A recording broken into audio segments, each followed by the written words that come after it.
nek kamu diterima di ISI tak gendong 3 hari. Ya, bayangkan lah.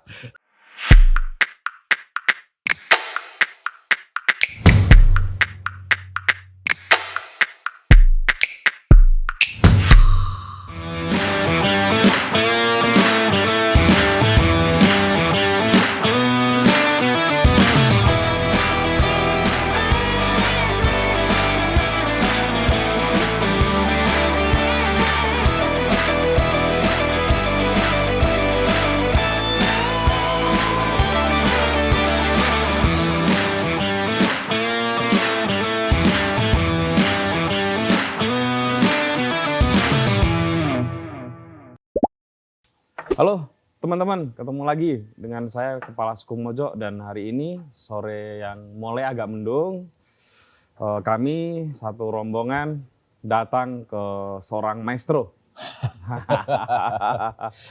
Maestro lukisan, seorang pelukis maestro. Aduh. Bli Putu Sutawijaya. Sore Bli. Sore. Ini makin kurus, diet apa ya? Katanya nggak makan nasi ya sekarang ya? Dengar-dengar. Ya, mulai ketika berat 90 susah sekali. Dulu gemuk. Iya, Saya kan iya. kayaknya harus meniru. Oh enggak ya.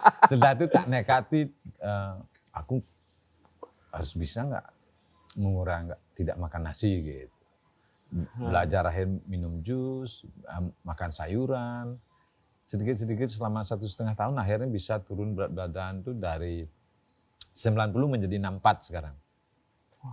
64, ya akhirnya stabil bisa makan nasi tapi dibatasi mungkin yang hanya 1 centong itu ya, 1 sendok gitu. Tapi sehari sekali atau 3 kali? 2 kali. 2 kali Pagi ya? masih ketela. Masih ya? Nah, siang. Oh pagi ketela. Pagi ketela, siang makan nasi sedikit, sayur banyak. Udah akhirnya bisa makan sistem seperti itu. Dan badan rasanya lebih enak. Lebih ringan ya? Ngantuknya hilang. Dan lebih segar tuh. Iya, lebih segar. Dan banyak hal yang berubah akhirnya akhirnya yang bisa berpola hidup, bukan ngomong sehat ya, tapi rasanya kayak lebih baik. Jam 12, jam 1 udah tidur. Malam nih. Malam ya? Nah jam 6:30 udah bangun. Rutin akhirnya selama udah 2 tahun ini. Banyak hal yang berubah dari siklus itu. Ya. Nah, itu efek positifnya gitu. Makin tahan melukis juga? Tahan lukis juga, nggak asal duduk gitu kan. Asal duduk. Lu duduk pinggang pegel. Ya, pegel, berdiri kaki sakit, kayak gitu. Ada pengaruh itu. Gitu. Iya. Berubahlah. Kalau dulu biasanya tidur jam berapa? Oh dulu tidur bisa jam 3, mungkin ketika subuh baru bisa tidur. Dan ada bukan kita bilang juga aja lah, itu kan kebiasaan dari mahasiswa mungkin. Iya.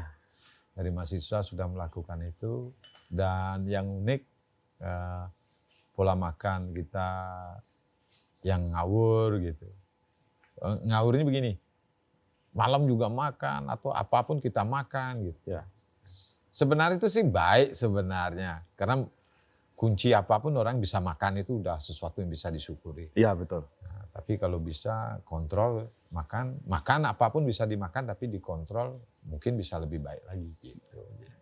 Anda dari Baturiti ya? Ya betul. Baturiti itu kalau nggak salah mau ke Bedugul ya? Betul, Bedugul itu tetangga desa saya.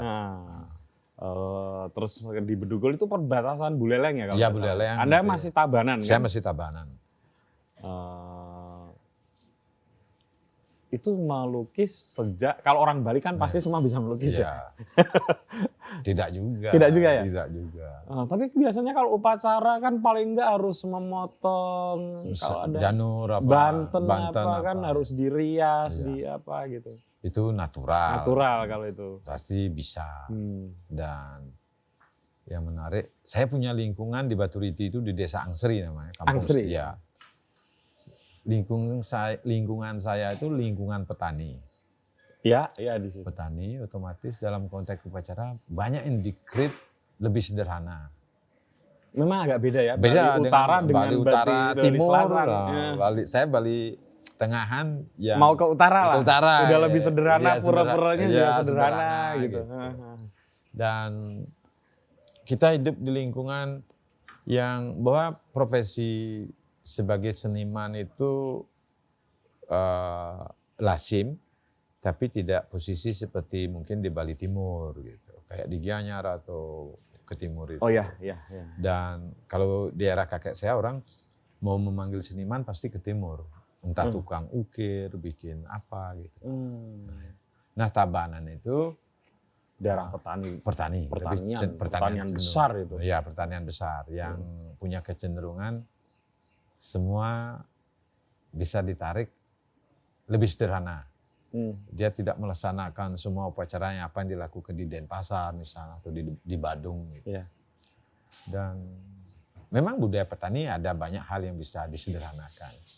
Dan kalau nggak salah di situ itu apa ya, filosofinya agak sedikit berbeda karena ikatan dengan airnya kuat ya. Iya betul. Iya kan? Kita tergantung dengan istilahnya lingkungan pertanian itu ikatan airnya lebih tinggi. Maka kita ya porosnya gitu, poros kecenderungan perjalanan masyarakat spiritualnya ke Danau Beratan itu. Beratan. Iya. Saya tuh sering ke Munduk. Oh gitu. Ke rumah beli putu Oh, sama beli koman. Iya. Sering banget. Oke. Iya. Hampir seperti saudara lah. Ya mereka juga punya poros begitu, tapi Betul. danau mereka Tamlingan. Tamlingan, Nah, iya. Saya yang Beratan, saya dari selatan iya, ini. tahu. Beratan. Nah. Orang yang biasanya menyebut Danau Bedugul. Ya Bedugul ya itu betul. sebetulnya Danau Beratan Ya kan. betul. Oh. Ya sama mungkin filosofi seperti Betul. orang Munduk kayak di Beliputu itu. Ya, tirta apa gitu Ya, ya. Apa pandangan tentang apa air, bahkan memuliakan air lah. memuliakan air, betul. Betul. Nah, memutuskan sekolah di SMSR itu keputusan direstui keluarga atau gimana itu? SMSR Bali ya? Ya, ini semester Bali. Nah. Saya ketika menyadari betul ketika SMP itu kita udah mulai nakal nih. Dan ketika Nakalnya apa nih, guru arak BP ya, guru BP setelah dulu ya, BP Ya, ya, BP. tahun 80-an itu guru BP. Saya punya teman yang mungkin dianggap tidak baik di sekolah. Kamu bersembilan ini harus pisah sekolah gitu. Tidak boleh nanti satu sekolah kembali gitu, dalam satu SMA gitu. Oh gitu. Saya diajak makan khusus itu malam-malam sama guru BP-nya. Ya tahun 80-an lah, 86 atau 85 itu. Dia makan khusus, ditraktir es buah kita malam-malam itu, dan mengingatkan, nanti kamu tamat SMP, tidak boleh satu sekolah lagi, 9 orang ini gitu. Padahal rencananya biasanya SMA-nya di... Pasti SMA kita ngikut teman logikanya kan Oke. begitu. Tapi saya langsung ingat, wah aku punya kesenangan menggambar nih gitu. Tak coba nih karena banyak teman saya memilih di Denpasar. Ya tetap kita kontak dengan teman-teman SMP itu. Ya akulah milih SMSR biar kita berpisah gitu. Tak dengerin saran guru BP itu. Akhirnya berpisahlah 9 teman itu sekolah gitu. Oke. Nah, di situ saya karena memang sudah mengerti saya ingin sekolah di seni rupa, akhirnya memilih SMSR Bali. Berarti waktu SMP atau SD sudah kelihatan bakat melukisnya? SD sebenarnya begini, ketika SD itu dulu, saya itu hanya iri sebenarnya kepada teman-teman yang menjadi wakil sekolah. Oh lomba. Lomba kan ada porseni ya, begitu porseni, ya, ya, porseni ya. zaman-zaman itu. Aku nih kok nggak punya prestasi apa-apa ya gitu. Nah kelas 3 SD saya melihat tuh ada 3 teman yang selalu mewakili teman sekolah. Akhirnya boleh nggak aku ikut gambar gitu? Boleh gitu. Tak ikutin, tapi karena bapak saya agak support, oke tak belikan kertas, disupport saya. Dibelikan kertas, butuh warna.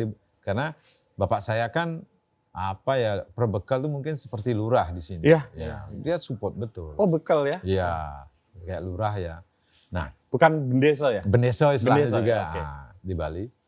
Dan disupport terus, otomatis saya cepet nih bisa mengejar teman-teman yang memang keluarganya seniman. Bapaknya seniman, pekerja seni rupa maksudnya, kakeknya seniman. Akhirnya bisa saya mengejar teman-teman ikut latihan.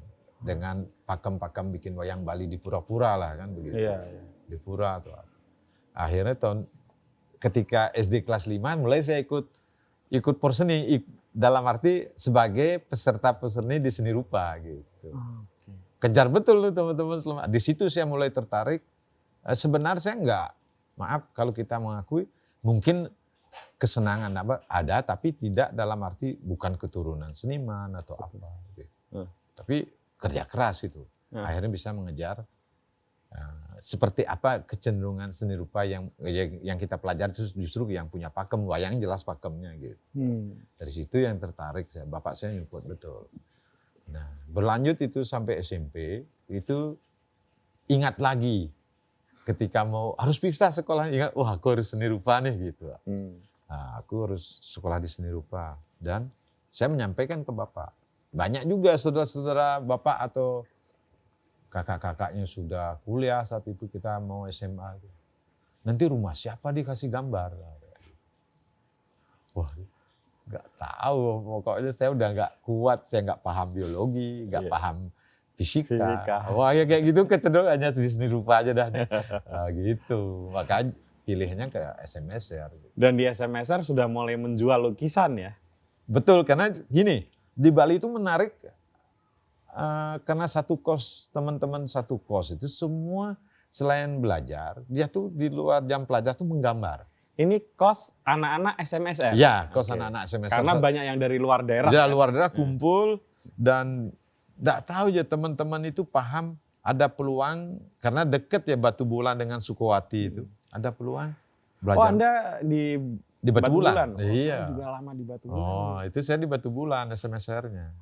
Nah, setelah itu karena teman-teman saya kan dasar memang malas, anak nakal gitu. Akhirnya karena saking intensnya teman-teman memberi contoh, ini loh menggambar di luar membuat tugas. Nanti setelah gambar jadi dibawa ke pasar Sukowati. Tapi kan maaf, waktu itu yang saya tahu ya. Ya.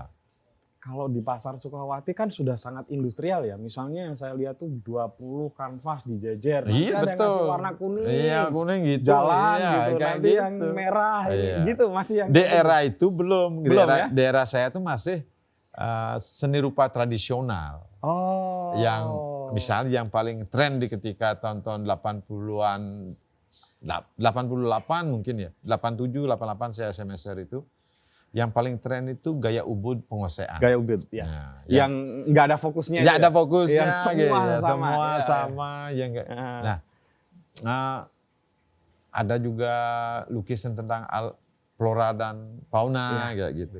Nah disitulah saya mendapatkan ya pengaruh dari teman.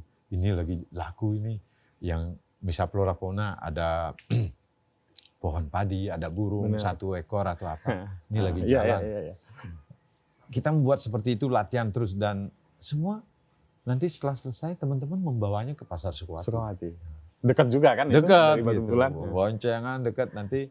Nah, yang menarik, lukis yang pertama itu laku di Sukowati tahun 80-an akhir itu seharga 3.000. Ya udah lumayan ya. Iya, bisa kembali beli kanvas lagi. Beli cat dasar istilahnya kembali bisa latihan lagi gitu. Itu yang saya ketahui adalah proses belajar yang luar biasa. Membiasakan bekerja 2 kali, tidak hanya urusan membuat tugas, tapi kita juga melihat potensi-potensi orang lagi butuh apa sih. Pasar lagi. Pasar butuh. Pasar lagi butuh karya-karya yang kecenderung warna biru. Teman-teman selalu menginformasikan. Gitu. Misalnya di pasar Kumbosari gitu misalnya. Ya, di Kumbosari. Pasar lagi membutuhkan lukisan kertas nih yang kecil-kecil gitu. Lukis tradisional tapi kita tentu punya keterbatasan dalam melukis. Tidak punya kemampuan yang luar biasa ya. Karena lukis-lukis yang dibutuhkan itu tentu lukis Bali yang ya kita tahulah pakemnya gitu. Ya. Di situ saya punya kesempatan belajar. Saya beruntung sebenarnya ada di teman-teman yang mengerti pasar. Berarti punya duit sebetulnya sudah sejak SMSR. Iya, punya duit dari SMSR itu kita udah udah termasuk bisa membeli warna sendiri, walaupun kita orang tua tetap membekali. Iya. Dan yang menarik, orang Baturi itu tanahnya luas-luas. Ya, itu kan tanah orang tua. Nah, yang paling menarik itu Mas Putut. Teman saya itu ada seorang tukang lobby yang luar biasa. Hah. Namanya kalau nggak salah saya lupa ingat Blongking gitu. Blongking itu panggilan ya nama Ya, Blongking. Namanya Made Suparto nama asli. Oke. Dia itu bisa melobi restoran misalnya. Gimana restorannya saya lukis sampai full ke atas, saya lukis wayang gitu. Otomatis kita tuh nanti andai kata itu deal, kita mengerjakan. Yang mengerjakan. Iya, dengan teman satu Dia kos yang itu. mencari Dia yang proyek. mencari Iya. misalnya restoran yang mau direstorasi gitu. Nah, ngomong-ngomong soal nama panggilan nih, kenapa dipanggil Putu Liong? Putu Liong itu kan nama lazim di Bali kalau anak pertama. Kecenderungannya kalau putu pasti nanti ada ekornya pakai liong gitu. Oh gitu ya? Iya. Oh, kalau saya baru tahu kali ini. Ya. Biasanya Putu dengan bapaknya. Betul. Nah, Iya kan? kalau di daerah saya itu Putu Liong itu menjadi nama yang lazim. Istilahnya anak barep gitu Anak ya? barat pasti Liong. Putu Liong. Oh. Gitu.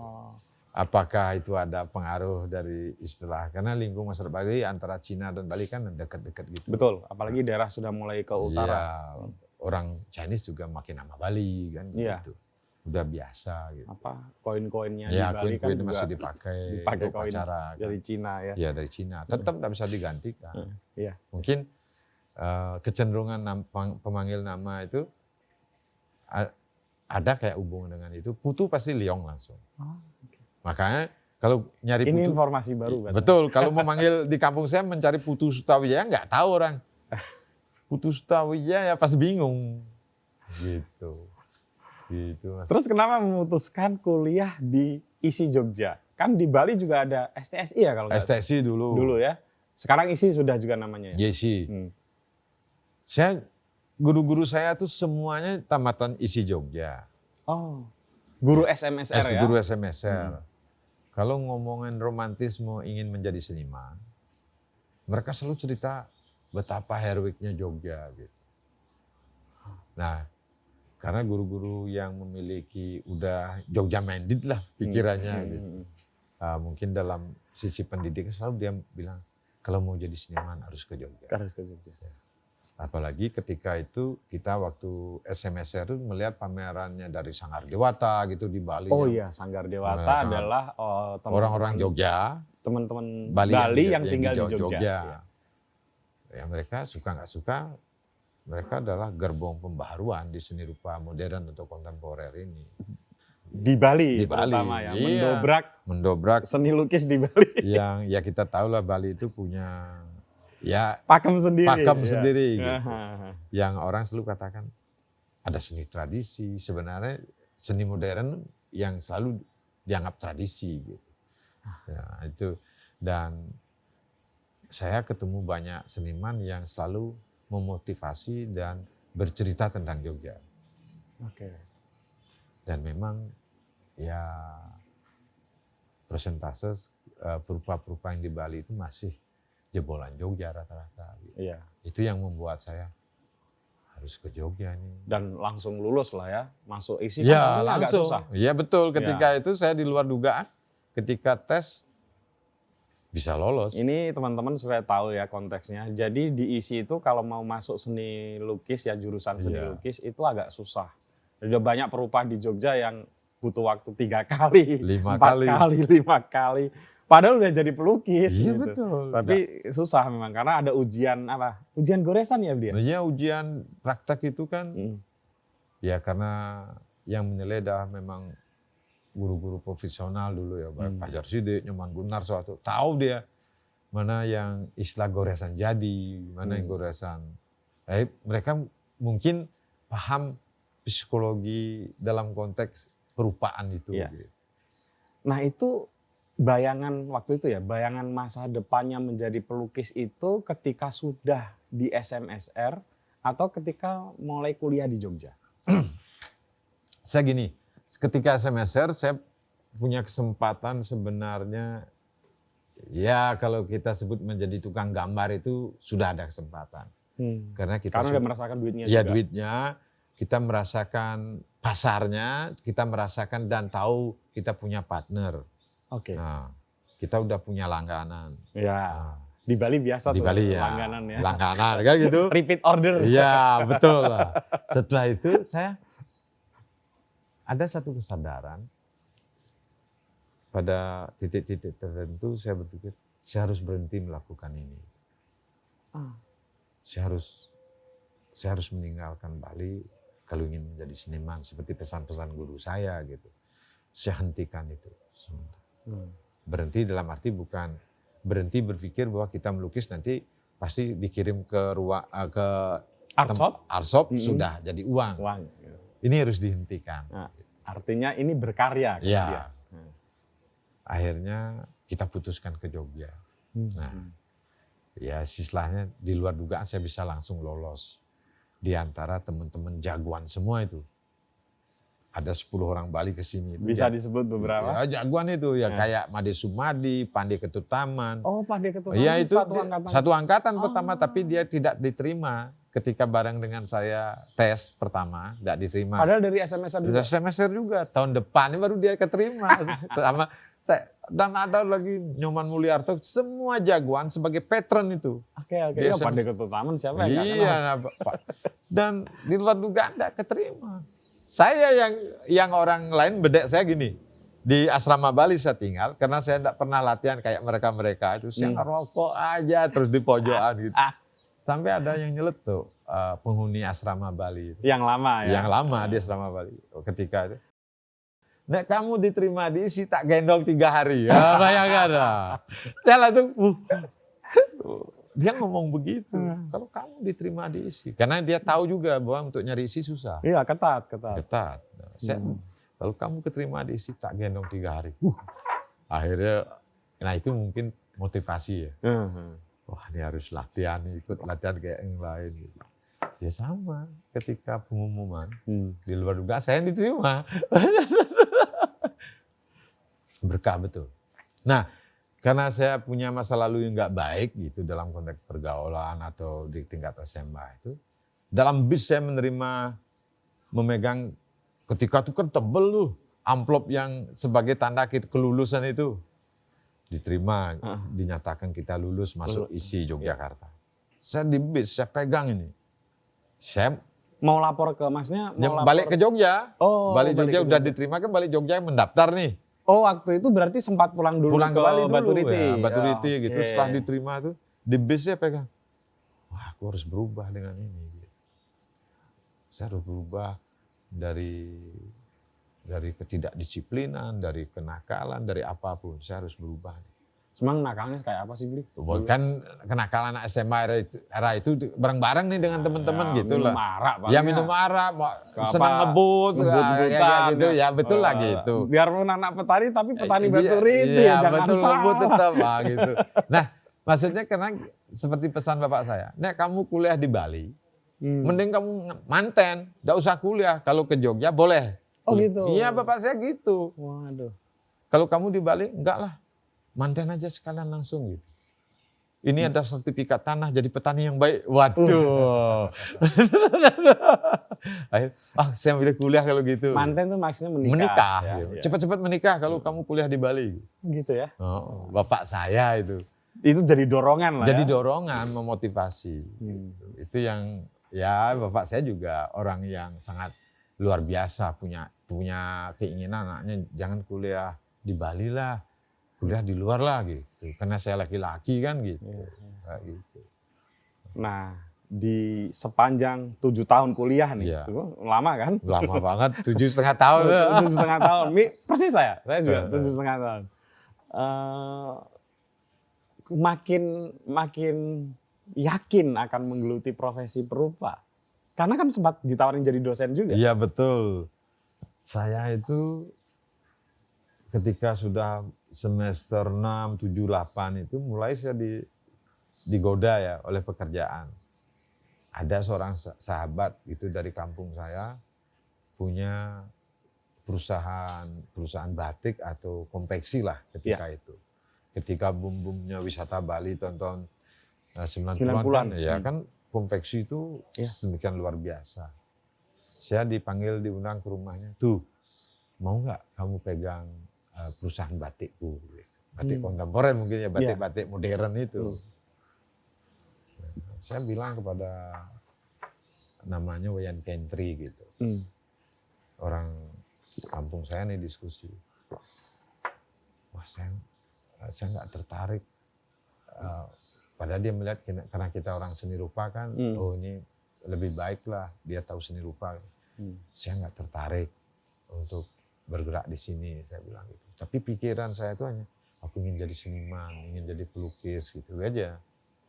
Nah setelah itu kakak saya seorang pengelola usaha apa namanya, market gitu, mall gitu, di Plaza Bali. Tuh mau nggak kamu pegang mungkin menjadi tim desain apa gitu. Mungkin tim desain di saat hari raya Natal seperti apa desain. Oke. Selalu orang menjanjikan ya gaji baik. Ketika itu kalau memang orientasi kita ingin sekedar bekerja udah nggak mungkin melanjutkan kuliah kan begitu. Saya sampai ke kakak saya, nggak bisa. Cita-cita saya sebagai pelukis. Nah di luar dugaan ketika menyelesaikan studi tahun 98, ya pertengahan 98, saya didatangi Pak Bandem gitu. Pak siapa? Profesor Bandem. Profesor Bandem, ya. Didatangi, diajak diskusi di kos gitu. Pada titik diskusi itu beliau berpikir, bisa nggak kamu mengabdi menjadi dosen? Gitu. Wah, saya nggak punya kelakuan baik nih. Gitu. Jangan berpikir begitu, kamu siap nggak? Gini Pak, kasih saya berpikir 1 minggu. Gitu. Oke. Minta izin saya, Mas Putut, saya minta izin. Minggu depannya, Pak Bandem datang lagi, benar-benar datang. Habis mungkin dari kampus datang lagi. Tapi setelah saya mendapat tawaran itu, pacar saya, istri saya sekarang ya. Kamu jangan jadi dosen. Dosanya besar nanti. Oh, kenapa saya bilang? Nah, kamu orang rusak, nggak disiplin, macam-macam. Dia melihat saya tuh sisi negatifnya, kamu nanti dosanya besar loh, merusak anak orang. Ya, gitu. Berpikir saya. Dan waktu itu saya masih pacaran, selalu dia harus menjadi seniman. Gitu. Pacar waktu itu, istri saya sekarang itu, harus jadi seniman. Menjadi dosen itu bisa mengganggu konsentrasi apa. Gitu. Ya. Padahal menjadi dosen jaminan mungkin minimal aman-aman aja kan begitu. Betul. Dan masih bisa berkarya. Iya betul. Waktu itu dia selalu melihat sisi dosamu besar nanti. Lalu bilang begitu kepada saya. Karena anak orang akan rusak nanti. Datanglah Profesor Bandem, saya bilang, Pak, tuh nggak bisa saya. Kenapa? Saya ingin jadi pelukis aja. Padahal siapa yang menjamin mau menjadi pelukis dulu? Tapi Pak Bandem benar waktu itu, kalau gitu pergi, dia meninggalkan saya dengan rasa kecewa juga. Gitu. Saya diarahkan untuk mendaftar menjadi dosen kan begitu. Nah, saya dalam proses seperti itu akhirnya tambah yakin ingin menjadi seniman. Tambah yakin dan banyak keputusan yang unik kadang-kadang. Iya, apa misalnya? Misalnya ketika kita sebagai anak pertama tidak pulang ke Bali itu kan keputusan yang unik juga. Betul. Banyak juga teman-teman bilang, oh kamu takut Bali ya? Wah, tapi ya mungkin ini salah satu proses jalan saya. Ketemu tuan rumah yang baik di sini gitu. Yang sangat membantu saya gitu. Yang tuan rumah saya selalu mengatakan, Jogja dan Bali dekat. Tinggal di sini juga. Ini tuan rumah maksudnya kos ya? Tuan rumah kos.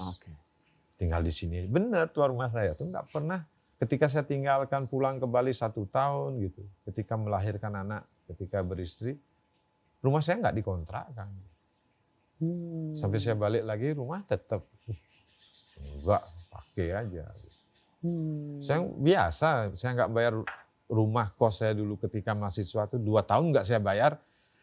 Nggak saya bayar listriknya, nggak saya bayar teleponnya gitu. Ya. Dulu kan masih telepon, Ya. tidak bayar rumah. Tapi tuan rumah saya nggak pernah meminta sama sekali. Padahal pasti dikirim uang. Dikirim uang. Untuk apa? Ya itu untuk apa? Nggak perlu tahu itu kan. Nah itu, itu Mas Putut. Nah tuan rumah saya itu luar biasa. Tidak, kamu nggak bayar rumah, nggak pernah sekalipun menyebut begitu. Kalau orang lain diusir itu. Tuan rumah saya. Ya, jangankan tahunan, bulanan Iya udah betul, diusir. 2 tahun Mas. Dan di luar dugaan. Nah disinilah ada pendidikan buat saya. Pendidikan tentang mengerti tenggang rasa. Mengerti tahu diri. Justru pendidikan dari tuan rumah itu. Kalau saya nggak ketemu tuan rumah seperti itu, mungkin saya masih aja hit and run gitu. Kayak Muhammad Ali misalnya. Mukul lari. Mukul lari maksudnya bisa seperti itu. Berlanjut itu cara pola-pola yang tidak sehat itu. Meninggalkan rumah tidak dibayar mungkin begitu. Karena tuan rumah tidak pernah mengingatkan. Akhirnya di luar dugaan tahun 96, saya laku lukis saya di FKY ini. Oh, itu pertama kali. Pertama laku dalam arti laku di Jogja. Di Jogja. Dalam arti di perhelatan resmi lah. Iya.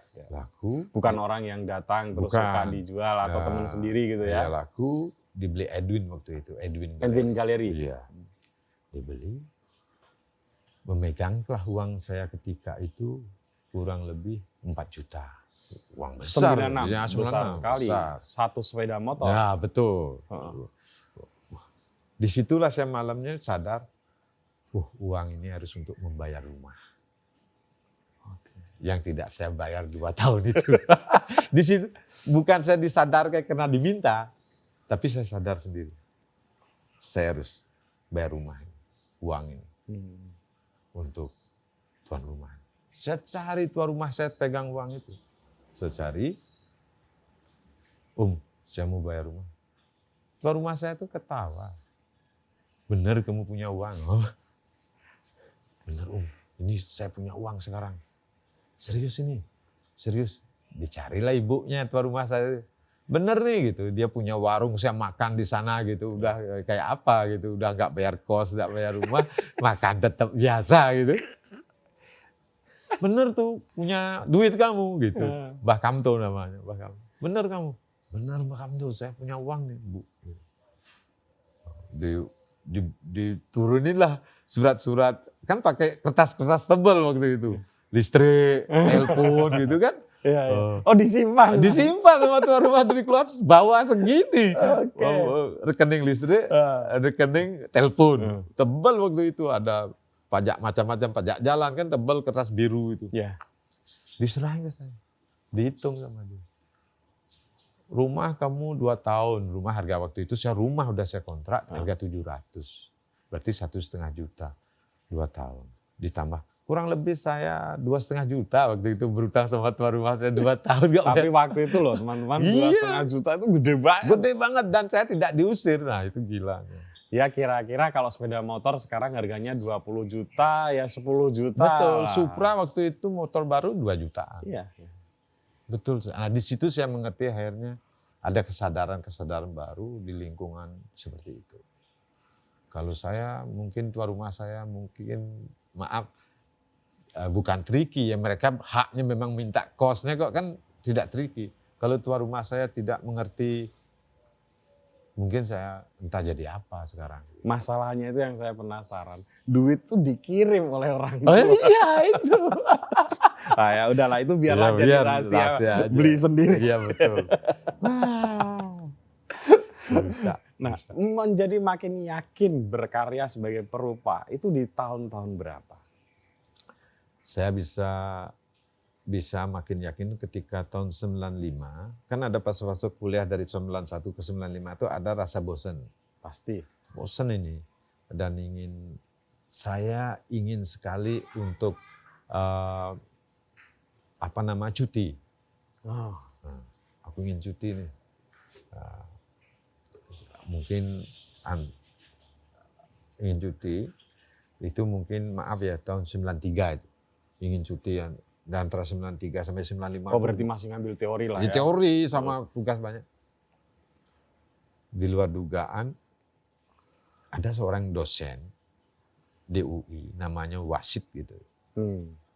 Dia datang ke kos saya membeli lukisan karena memang Pak Wasit itu ada ya pergerakannya, selain dia seorang dosen, dia juga pencinta karya seni lah. Itu partner Mas Entang itu. Pak Wasit. Di luar dugaan dia Pak Entang? Ya Pak Entang. Dia punya partner, Yeah. Mas Entang ngajak ke kos saya. Gitu. Di luar dugaan Bapak itu membeli karya saya. Dan karya itu terbeli dan ditinggalkan saja di kos saya. Sampai benar-benar lunas. Nah, oh dicicil?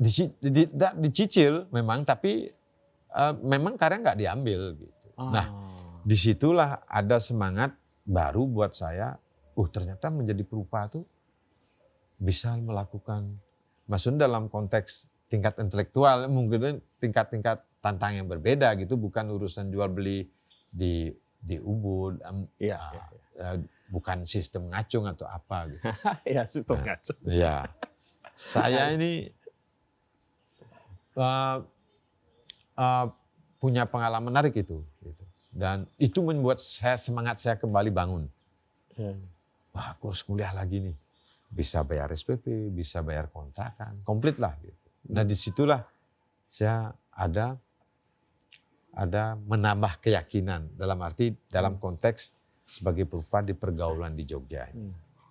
Ada juga pengalaman tahun-tahun 92, 93 itu saya punya proses sebagai pedagang acung ya. Nah, di Ubud nih. Pedagang acung itu teman-teman yang nawar-nawarin lukisan ya. Door to door. Ya. Ya saya di Ubud itu tahun 93 meyakinkan juga salah satu galeri kecil saya bilang. Tapi saya datang membawa gulungan lukisan dari Jogja. Saya membawa gulungan lukisan dari Jogja. Nanti saya bawa nih ke galeri gitu. Nah,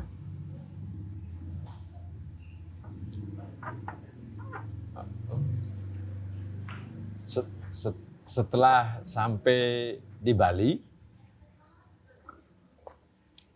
nanti saya akan pergi ke galeri untuk menawarkan lukisan itu. Ya. Ini lazim dulu. Lazim. Jadi orang nggak pakai frame ya? Nggak pakai frame, digulung, pakai gulung, di roll digulung. gitu. Saya tawarkan kepada galeri. Saya selalu punya cara untuk meyakinkan galeri itu. Namanya Gusti Alit nih. Gusti Alit, ini lukisan. Kalau tidak laku dalam 1 minggu, uang saya kembalikan. Saya waktu itu menginap, tahun 93 itu menginap di studio seorang kawan pelukis, ya sudah seperti saudara, namanya Ketut Susena gitu, di Bali. Ketut Susena. Saya yakinkan, saya jujur aja, ini butuh makan nih, datang dari Jogja nih. Akhirnya, Gusti Alit itu menerima, oke. Harganya berapa? Saya buka harga 350.000. Waktu itu. Tahun 93 ya? 93. Di galeri Alit itu. Oke, saya bayar. Dibayar ini. Lukis 2 biji, dibayar 1. 1 kita titip. Ya. Bayar 350.000. Otomatis saya bisa berkarya di Ubud. Ini liburan semester gitu. Biasa kita melakukan aktivitas itu gitu, dengan teman-teman yang kuliah-kuliah di Jogja itu mengacung gitu. Nah, setelah saya bekerja dulu, datanglah 1 minggu berikutnya Gusti Alit itu ke studionya, Studio Paros nama di Ubud. Itu tinggal di studio teman berarti? Ya, Studio Paros itu ya? Studio Paros itu milik teman saya. Nebeng. Pak. nebeng nginep di sana gitu. Datang, aduh terkejut aku nih karena udah seminggu nih. Wah ini minta duit ini ya. Wah saya tapi karena udah ketahuan saya lagi melukis kan tak lanjutin melukis Iya. di tepi studio itu gitu. Saya melanjutkan melukis, datanglah dia seperti ngobrol gimana kabar. Akhirnya berapa waktu gitu ngobrol, dia menanyakan, mana lukisanmu lagi itu gitu. Gimana Lid? Lukisannya laku keduanya. Wah. Wah langsung saya jawab gini, Mas Putut. Apa aku bilang? Ayo, ini lukisanku. Wah, kayak begitu. Nah banyak hal yang unik sebenarnya yang menambah keyakinan kita untuk menjalani, ingin menjadi perupa. Gitu.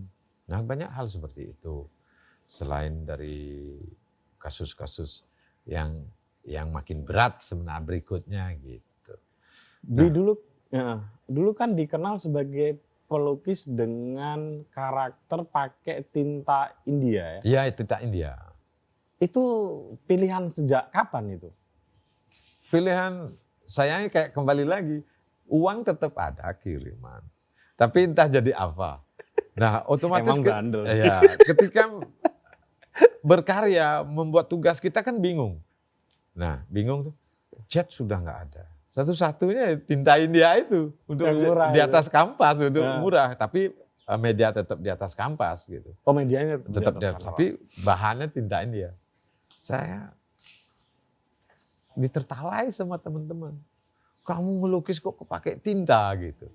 Sebenarnya entah uangnya kemana, nggak bisa beli cat. Tapi akhirnya saya selalu berkelit. Saya bilang, ini bahan murah tapi nanti bisa jual mahal. Gitu aja terus berkelit begitu. Gitu. Oh, jadi itu sejak kuliah ya? Sejak pakai kuliah tinta? saya udah mengalami kendala karena tadi kembali lagi nggak perlu kita ketahui kenapa kita uang ada tapi Iya. tidak beli cat Iya, kayak iya, gitu. iya. Gitu. Hal-hal seperti itu. Akhirnya harus ya mengkreasi sesuatu dari sisi yang lain itu. Dari mengolah tinta. Tidak bisa lagi kita kayak yang semesti beli cat akhirnya habis gitu. Ya. Nah dari situlah kita ada akhir perjuangan untuk gimana menghidupkan tinta ini gitu. Dengan istilahnya jelebret begitu Iya. gitu. Dan itu justru menjadi karakter seorang Putu Lyong. Iya begitulah akhirnya kata orang gitu. Nah itulah menjadi salah satu kekuatan kalau memang ditekuni ya gitu. Awalnya tentu bukan dari sesuatu yang direncanakan. Oh, Hanya ini dari baru ketertekanan tahu. ini. Iya. Karena nggak Ini- punya apa-apa. Hanya mampu beli tinta aja, tinta lah kita olah kan Dan gitu. ternyata mahal juga. Iya. Itu cara berkreasi karena terdesak udah. Tugas. Saya itu ya tentu saya tahu Beli Putu sudah lama lah ya. Iya. Sejak sebelum tahun 2000 ketika saya sudah mulai menulis di Kompas, sering ada ilustrasi cerpen karya Beli Iya, di betul. Kompas gitu. Iya. Tapi yang benar-benar memukau saya sebetulnya dari buku puisi Mas Warih Wisatsana. Oh iya. Itu semua ilustrasinya Beli Putu. Iya betul. Itu wah, itu keren banget. Itu salah satu buku puisi yang Iya. keren selain isinya ya. Iya. Ilustrasinya juga keren. Kok bisa kenal sama para penyair?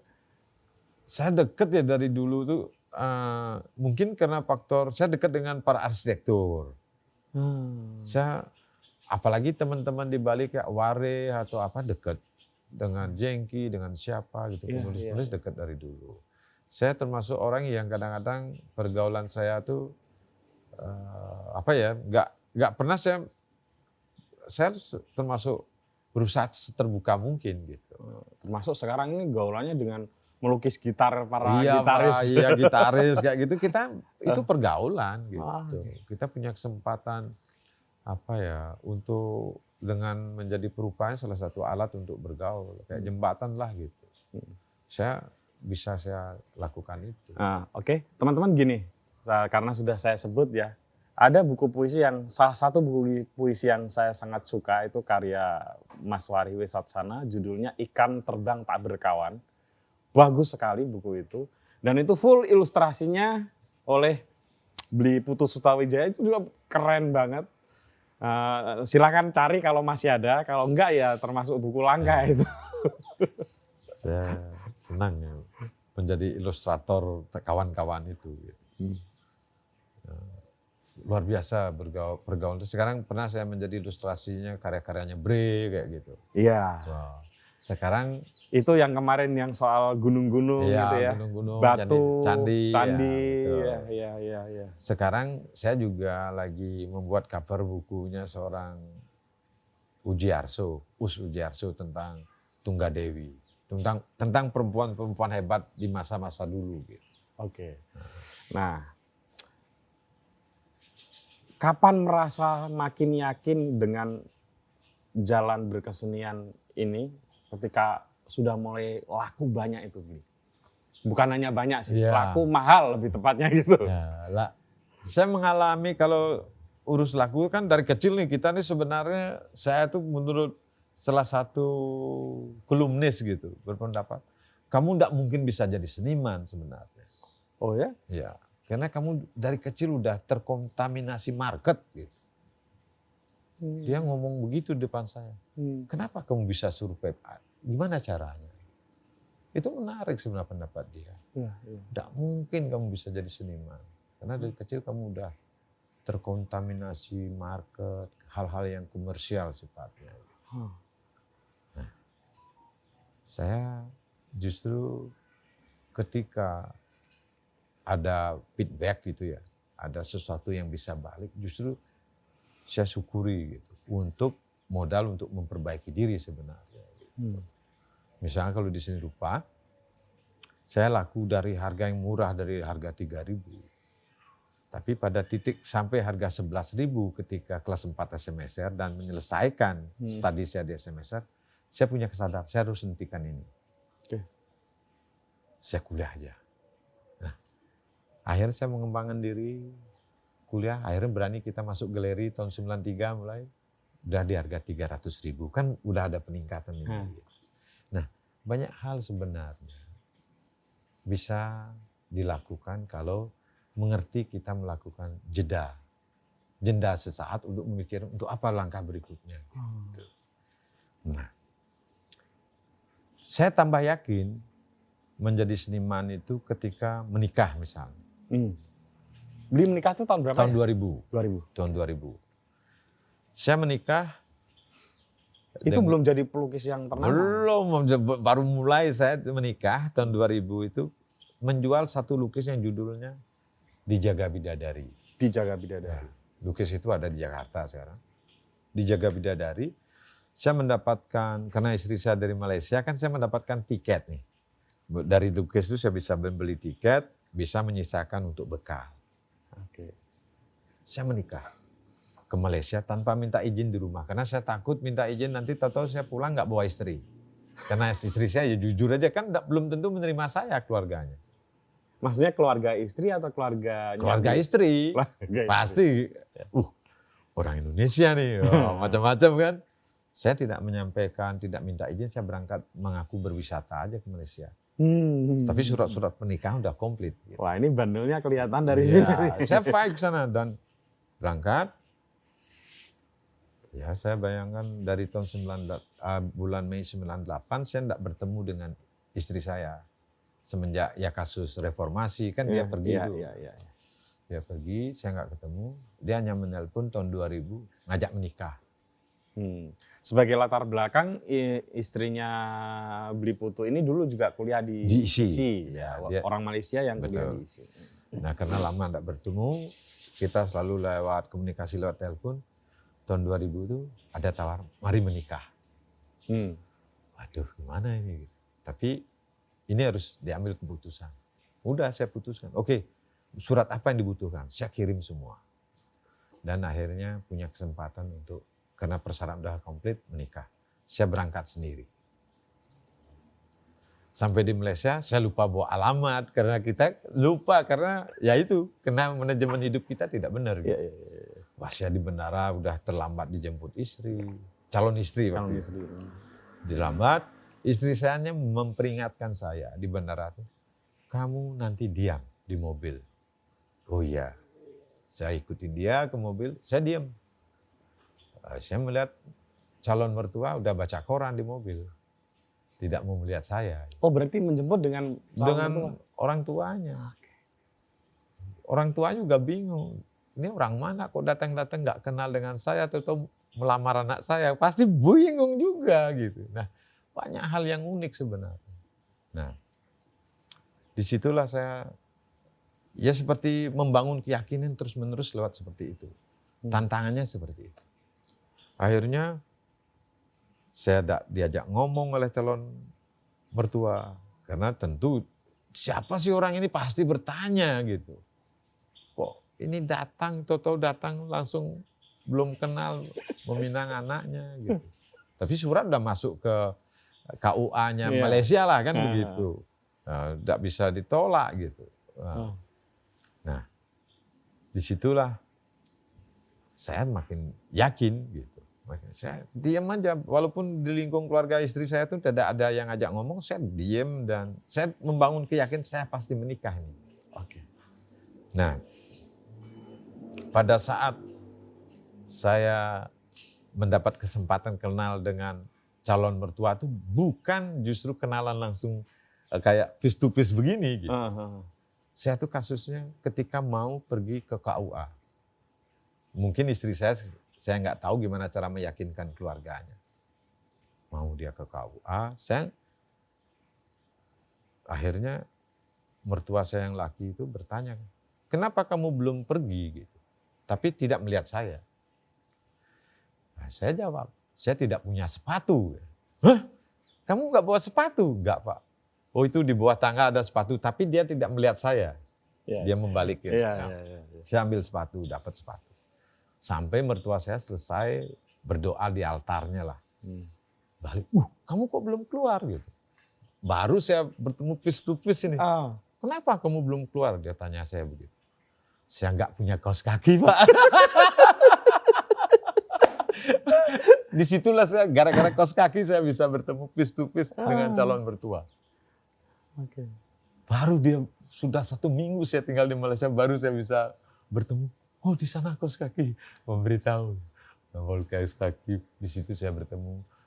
Dan akhirnya direstui ya? Akhirnya dia masuk KUA, direstui. Nah, kayak tadi itu, harus dibangun keyakinan. Nah, ya kita tahulah ada resepsi. Nah, saya ketika resepsi itu, ada ngasih hadiah hotel di mana-mana. Ya kita karena maaf nih, tidak bermodal yang ngikutin aja. Kamu mau, mertua saya bertanya, kamu mau bulan madu kemana gitu? Mau pilih Cina atau Singapura? Waduh, duit sudah nggak ada. Saya nggak punya uang Rp1.000 pun nggak punya saya. Uang udah habis ya? Udah habis. Oh saya ke Singapura aja gitu. Oke, ada. Mau pesawat, bis? Saya bis saja. Saya naik bus ini. Naik bus sampai di perbatasan, di Singapura perbatas Malaysia. Ya istri saya orang Malaysia kan otomatis bisa masuk Singapura. Saya di bis, di imigrasi ditahan. Melihat saya, kamu punya uang berapa? Ditanya sama imigrasi sebenarnya, luar biasa ngeri. Kamu punya uang berapa masuk Singapura? Gak punya uang. Hah? Kamu hidup dengan siapa nanti di Singapura? Saya dimasukin bilik, diinterogasi sama imigrasi Singapura. Menanya saya, kamu ini gak bawa uang mau ke Singapura? 1 jam diinterogasi habis, ya istri tentu udah menunggu di luar ini. Nah saya akhirnya bisa masuk Singapura gara-gara dengan Gajah Galeri. Tolong telepon, untung saya membawa telepon galerinya Gajah Galeri. Imigrasi telepon, oh lepaskan aja, saya menanggung itu nanti. Lepaslah saya, imigrasi Singapura. Masuk Singapura, di luar istri saya dia. Gimana Jen? Bis sudah lari, dia bilang. Bis sudah lari. Oh gimana? Kita gimana? Semua tas di bawah. Kita nggak ada apa-apa. Aduh bingung saya. Bayangin, tanpa uang saya. Istri saya ngambil di dompetnya. Beli tiket bis ompreng lah gitu. Akhirnya kita masuk Singapura dengan bis omprengan. Tanpa uang Mas. Saya masuk Singapura tanpa uang. Bulan madu. Serupiah pun Tapi enggak mau. akhirnya bisa diambil ya kopernya. Bisa diambil koper, ketemu Jasdip lagi, Gajah Galeri. Jasdip pun protes dengan saya. Kapan kamu balikan uang saya dulu yang 1.000 gitu. Karena Gajah Galeri, dia punya, waktu itu ya masih lajang galeri kecil kan. Dia punya 1.200. Putu datang dengan istri, masa dikasih $200 kan enggak mungkin. Akhirnya dia memberi saya $1.000, dia yang pegang 200. Dengan $1.000 dari Jasdip itu, saya bisa berbulan madu di Singapura. Gila itu. Kalau saya sekarang mikirin gila itu. Nah, tapi semua bisa di atas dengan baik. Nah, di situ juga salah satu cara untuk membangun jalan keyakinan dengan profesi. Gitu. Di situ saya menjadikan alat pendukung untuk meyakinkan ini bisa sebagai keberanian itu sebagai alat untuk mendukung kita untuk urusan membawa kita untuk profesi kita ke depan. Gitu. Ya gitu, baliknya juga saya gitu tanpa uang Mas. Nah gitu tahun 2000 sudah beristri, dari situlah saya akhirnya bertemu dengan prinsip-prinsip baru. Istri menarankan, istri saya tuh termasuk, andai kata dia kita sebut manajer, ya manajer yang tebal muka juga istri saya. Dia kemana dia pergi gulung lukis nanti taruh di bosnya, mau kamu pajang boleh, mau kamu selalu begitu promosinya. Ini kamu pajang silah, kalau masuk gudang enggak apa-apa. Tahu nanti ditelepon sama yang dititip, ada yang mau tertarik. Nah, kayak gitu. Istri saya nggak penting itu mau dilihat nggak lukis saya sama partner-partner nggak tahu. Kamu taruh sini aja, kamu silahkan. Ada cara-cara begitu mengawali. Udah punya istri kan begitu, berkeluarga. Istri saya nanti termasuk karyamu mana yang jadi dipoto nanti dikirim pada partner-partnernya dia kemana-mana. Menarik ketika tahun 2000 awal saya udah mulai istri saya mengirim lewat email kemana, ke Cina atau kemana. Dia udah membangun usaha untuk berpartner dengan yang lain. Gitu. Ya terbantulah profesi saya ini semenjak menikah tuh lebih mudah lagi. Gitu. Itu gila Mas saya perjalanan saya gitu. Dan tapi saya tidak pernah meninggalkan profesi ini, misalnya sebagai pelukis gitu atau perupa, saya nggak pernah nyambi bekerja apa. Gitu. Selalu masih bisa selalu saya dapatkan sesuatu dari itu, dari dunia seni rupa itu. Nah, cuma Beli Putu kan terkenal sebagai salah satu perupa yang dinamis ya. Beberapa waktu tahun yang lalu ke candi-candi, kemudian sekarang hobinya melukis gunung. Itu gimana tuh hal-hal kayak gitu? Pada prinsip kan sebenarnya kalau saya punya pengalaman, ketika saya biasa melukis sesuai dengan kebutuhan, kepentingan pasar kan begitu. Ya kita tahu lah, itu kerjaan studio yang mungkin secara kontinu dan selalu kita lakukan. Tapi ada yang membuat kita tuh tambah belajar dan mau berkeringat lagi dengan cara-cara, misal saya pergi melukis candi. Itu juga tidak mudah, itu pendidik yang baik buat saya. Untuk dari sisi mental. Misal saya pergi nih ke Jawa Timur, ke desa-desa, saya nginep sendiri kemana-mana Mas, di rumah, rumah penduduk juga pernah. Pak boleh. Ini perupa terkenal ya, yang nginep di hotel bintang 5 aja kecil gitu. Ini dodok rumah penduduk. Benar Mas, akhir jadi kenal baik dengan penduduk itu, misal dengan salah satu contoh dengan Pak Ribut di Mojokerto. Saya tuh ditolong tidur di Pak Ribut itu, saya dok, dan saya betapa bahagia ketika digelar dengan anak nih Mas. Anak saya yang pertama sekarang waktu itu masih mungkin kelas 5 SD gitu, saya keliling lukis, dikasih tikar tebal itu yang dari rumput itu kan ada digelar, ini Mas tempat tidur dikasih bantal, saya nginep dengan, pertama kali saya merasakan tidur dengan anak di rumah orang. Anak saya selalu bertanya di perjalanan, Pak kapan masuk hotel gitu. Nanti kalau sudah dapat karya bagus kita masuk hotel, kamu pilih hotelnya gitu. Di situ saya merasakan betul mungkin walaupun petualangan tapi sudah ada yang menerima bisa menginap gitu. Saya nggak ke hotel tapi ke rumah penduduk. Tapi kenapa memutuskan misalnya candi terus kemudian berubah ke Merapi atau gunung lah, bukan iya. hanya Merapi gitu. Candi itu, saya sebenarnya punya kelompok nama Bol Bruto. Bol Bruto, ya. Gerombol Pemburu Batu itu. Gerombol Pemburu Batu ya. Ya, betul. Setelah itu, dari situ saya akhirnya menemukan banyak pengetahuan baru sebenarnya. Karena teman-teman ini kan ahli semua. Ya, ada yang antropolog, ya, sastrawan, sejarawan, epigraf. Gila nih orang hebat-hebat semua.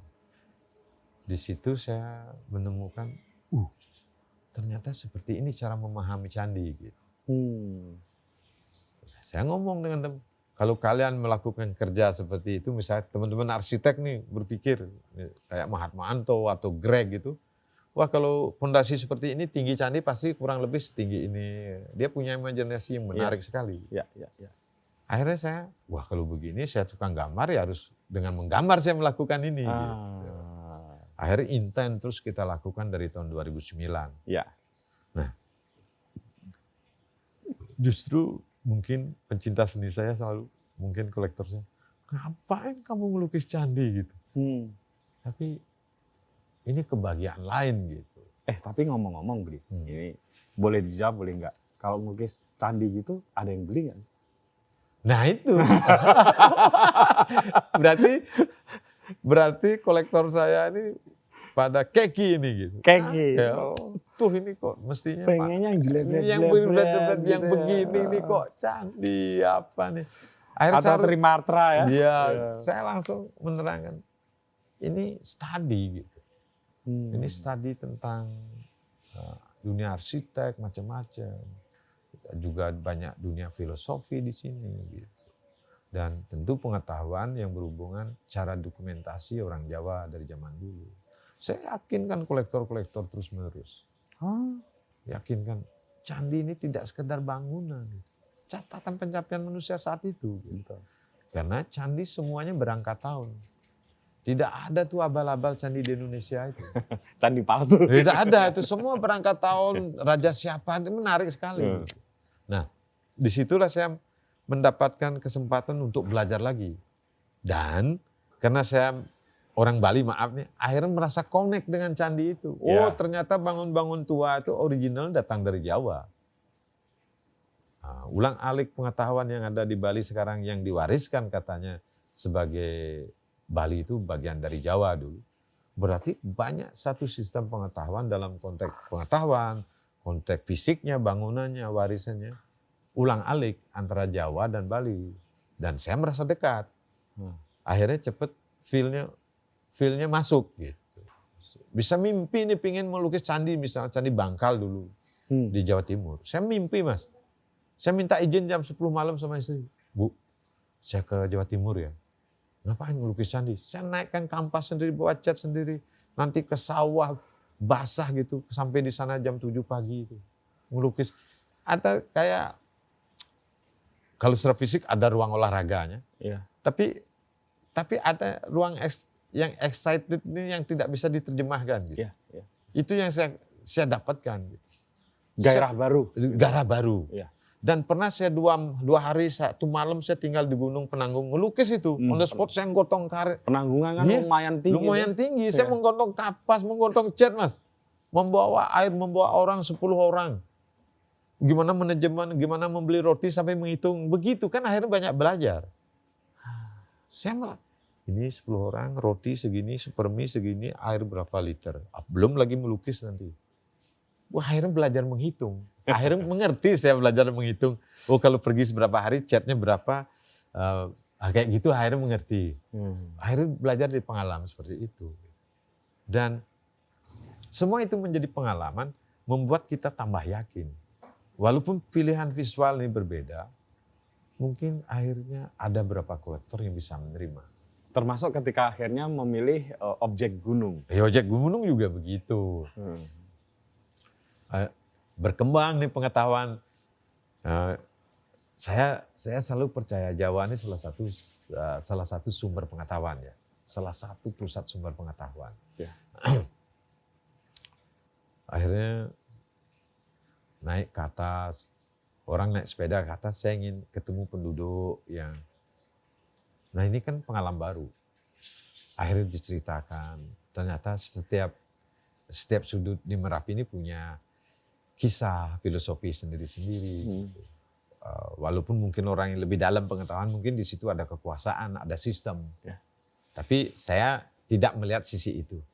Tapi, ini bagian dari cerita yang menarik. Gimana cara menampilkan cerita ini kalau dilukis? Gitu. Iya, tantangannya di situ. Iya. Saya bertemu dengan namanya Anto. Anto, saya tanya dulu, berapa sungai ada yang bersumber dari Merapi? Ada 12 putu. Sungai ini, sungai-sungai. Berarti sungai itu kan, saya omongin lagi dengan Anto. Berarti ini kan jalan raya. Iya, jalan raya rezeki itu dari atas. Menurunkan pasir, orang bisa hidup. Berarti ini kisah ini bisa menarik nih kalau dilukis masing-masing nanti lewat sungai-sungai masing-masing itu. Gitu. Iya. Wah, saya sampaikan ke Mas Anto, tolong siapkan jalur-jalur sungai. Udah saya belajar itu, naik motor dulu keliling dari mana nanti melihat. Ketemu ada pantang nggak masuk sini? Oh enggak, oke. Akhirnya saya mulainya kesadaran dari itu. Bahwa sungai itu jalan raya. Jalan raya kehidupan bagi masyarakat lereng Merapi. Berarti kalau begitu, boleh saya melukis saja. Dan menariknya, semua saya masuk itu semua menerima. Misalnya ngasih person, enggak boleh motret, oh iya. Tapi melukis boleh nggak? Oh boleh melukis lah. Ada kata balances yang gimana gitu lah penduduk. Kan kalau motret takut dia yang eksploitasi pasir Merapi gitu loh. Nanti kamu, dia dicari entah oleh yang memang rezeki di situ. Kita nggak perlu tahu entah preman atau apa. Tapi melukis gimana? Oh melukis bebas. Nah, berarti ada alat yang justru alat komunikasi baru. Nah itu juga perlu upaya yang lebih juga meyakinkan ke kolektor nggak? Iya betul, saya yakinkan. Ngapain kamu? Ada yang bertanya dengan kritis. Ngapa kamu melukis gunung? Merapi ini punya cerita tersendiri, saya bilang. Ini gunung terunik di dunia yang suka nggak suka, yang continue selalu hidup dan aktif, yang konsisten gitu. Nah, saya ketika kamu ketertarik dengan Merapi itu sekarang lagi meletus, lagi mengeluarkan lahar. Karena tahu bahwa masyarakat nanti membuat tol di Jogja, Merapi mengeluarkan bahan-bahan untuk tol itu. Kayak begitu saya sampai, ini kan masalah cara mensosialisasikan gitu. Oh kamu melihat kok jauh begitu. Iya, bayangkan kalau nggak ada pasir gimana membangun tol gitu. Sampai hal begitu saya ceritakan untuk bahwa akhirnya mereka mengerti. Saya mengerti dengan alasan yang menarik. Salah satu kolektor saya bilang, saya ini sesungguhnya untuk olahraga. Berjemur, berkeringat tiap minggu itu. Ya, naik sepeda sama lelah ini dengan melukis, saya bilang begitu. Nah, seperti itu cara-cara mensosialisasikan. Saya tertarik nih. Belum saya pada titik menceritakan bahwa Merapi itu ada kisah-kisah filosofi kayak komunitas selendang Merapi atau apa. Iya. Itu salah satu cara belajar menurut saya. Oke Bli, ini sudah 1 jam lebih. Tapi terakhir, ini lagi ngerjain apa? Saya lagi tertarik mengerjakan tentang Jawa yang sesungguhnya nggak terputus ya. Antara di zaman Airlangga dengan lambang Garuda seperti itu. Garuda ya? Ya, Soekarno juga. Tapi ada Soekarno. Ada Soekarno. Iya. Di era perjuangan untuk merebut negara ini juga Garuda sebagai lambang penyemangatnya, sebagai lambang negaranya. Iya. Ketika Airlangga itu, dia juga negara terjajah. Ketika dia naik tahta justru apa yang nama kerajaan Daha itu dikuasai oleh musuh dia dari Sumatera juga saat itu. Menyerang Pulau Jawa, dikuasai Jawa Timur itu. Setelah berapa puluh tahun baru Airlangga bisa memerdekakan Daha itu menjadi, ketika dari dia menjadi raja di umur 16, menikah di umur 16, sampai mungkin 10 tahun, puluhan tahun dia baru bisa menguasai kembali. Menjadi raja penuh di Jawa Timur, di Daha, dengan lambang Garuda sebagai, di mana-mana dibilang sebagai keturunan Wisnu atau apa, sebagai spiritnya. Gitu. Iya. Saya lagi tertarik dengan koneksitas masa lalu itu ada nggak dengan masa kini, tapi lewat gambar aja. Iya. Tapi tentu tidak bisa detail. Gitu. Iya. Dan Soekarno kan bagi sebagian masyarakat Bali juga dianggap titisan Wisnu juga ya. Begitulah orang Bali berimajinasi dulu kan, wah ini kalau Soekarno datang hujan datang. Nah, seperti itu. Oke, Bli, makasih banyak. Terima Bli. kasih, ya. Mas Putut, terima kasih. Begitu teman-teman, obrolan yang menarik dengan seorang maestro, Putu Liong Sutawijaya, dan sampai ketemu lagi dengan tamu-tamu saya selanjutnya.